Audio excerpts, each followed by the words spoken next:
करे जा तोहे मान के रहिले हम शान से तुझी कितनो तू करबू पाई पागल पवनवा या उड़त परिंदा हाथे में कबो न आई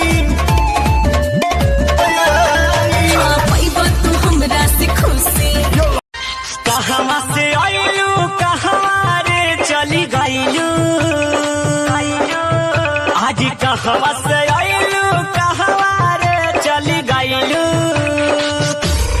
जान तू बदल जीना संग नहरे में हमारा तू छल किया है बना के वीडियो वायरल किया है हम कैसे भुलाए जो पल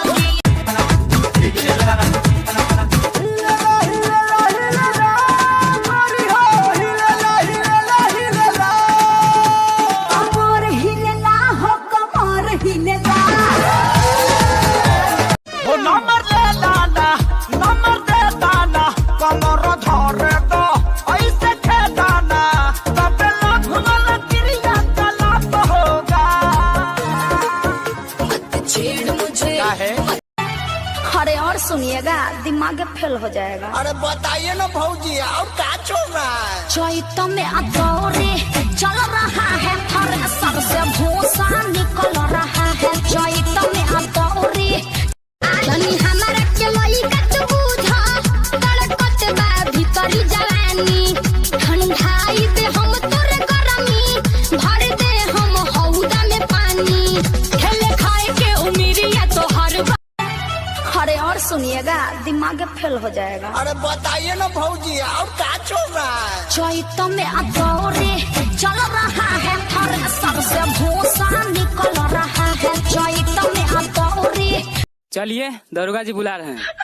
ये चोट कैसे लगा है कि देवारा के देनी ना चुमा तो मरले बपाए ना तू नहीं खून मर ले ना ये दरोगा जी बाकी हमाऊ नाती के ओठे काट ले बानी छोटा बहादे मोहब्बत करे मोहने मांगे हमर जहरत जवानी खोज पानी पानी हमर जहरत जवानी खोज सरकारी सर्विस वाला चाहिए बिना गर्लफ्रेंड वाला चाहिए दुल्हा दिल वाला चाहिए कोई कुछ गलत तो सुनो मोर राजा तो से भरवाई जुर्माना जब से गलिया को निकल बताना कोई लागे तुहरा के निशाना कोई कुछ ये तो बताओ काहे मेल नहीं हुआ बोलो ढिबारी में रहूं न दे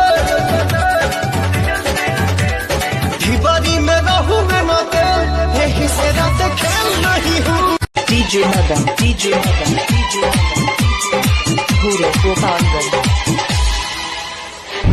सुनो बंगाल वाली नाच तू हली हली सुनो बंगाल वाली नाच तू हली हली रखे तकेला भुकुर भुकुर कमर हिलावे राजा जी रतिया में घरे न आवे लगन में लड़की नचावे भतारी ऑर्केस्ट्रा चलावे तकेला भुकुर भुकुर रोही मान हो गइल शादी भइनी दूसरा के धन हो चाहे जान जाती बारू तो हमके जान भुलई हो पापा जी से दिन घरा के जल्दी तू चली आई हो ए रानी सुना हो बनल ये सट जमे बाती सदाई भी सके हवा के लइका सौभाग जाई भी सके इतना न बबी तू न खड़ा देखाओ बीट जवानी के चारा कहीं चलो न लभ के क्लास करे के अभी कहो तेरू टाइम पास करके पाछे फेरा में लग जाई बात करके Hi VMate friends. Hi guys, मैं हूँ भुवन। And I'm Ashish. I'm Sapna. तुझे पता है वीमेट अपने क्रिएटर्स को कितना दे रहा है? 100 करोड़। वीमेट अपने क्रिएटर्स के साथ शेयर कर रहा है पूरे 100 करोड़। तो क्या सोच रहे हो? Go and search VMATE। बनिए वीमेट क्रिएटर, शेयर करिए 100 करोड़ रुपए। Search VMATE। वीडियो शूट करो और पैसे कमाओ। Hello, VMATE. The most trending short video app.